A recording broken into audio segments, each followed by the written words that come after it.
So it may not have escaped your notice, I'm not at St Andrews, I'm outside Euston Station. Didn't quite have time to do the video inside the stadium, but nevertheless, pretty dismal day for Arsenal women and men, as it turns out in the end, but particularly for Arsenal women today, losing 2-0 away at Birmingham City.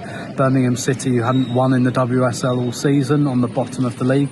They hadn't won a home game since October 2019, so that gives you some idea about the kind of magnitude of this defeat, really.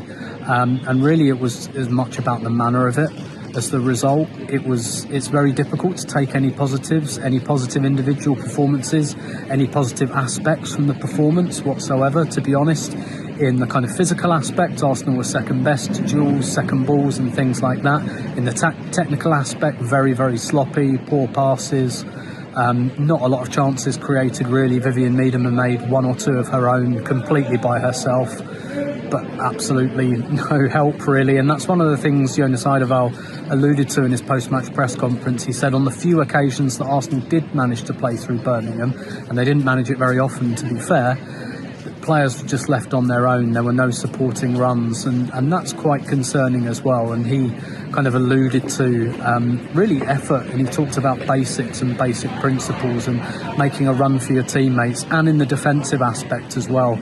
Of course, Birmingham scored quite early in the game and they caught Arsenal with a long ball through the middle, and we know that without Leah Williamson there, Arsenal aren't blessed with pace at centre half. Birmingham knew it as well. They played that long ball over the top, outpaced Arsenal centre halves, and there we go, they're 1-0 up with a few minutes gone, and that makes it a very, very different game. And when a team like Birmingham takes the lead early, if you don't equalise straight away, it just changes the course of the game.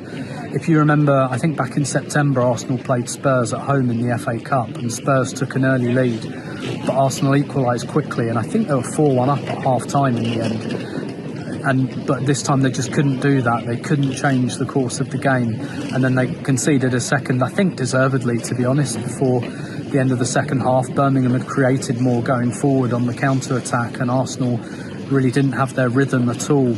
And that's really concerning, particularly because the last game was a 4-1 defeat to Hoffenheim. They had the 3-0 defeat in the cup final to Chelsea before that, and they just seem to be in a bit of a rut at the moment.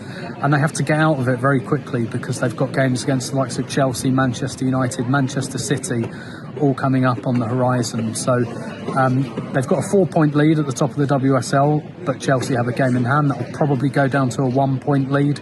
And obviously they've got Chelsea and Man City away coming up. So really the title's not in their hands anymore, not totally, you'd say, with away games at Chelsea and Manchester City. So a really worrying performance and result, and something that you know they really have to work to correct, and very, very quickly.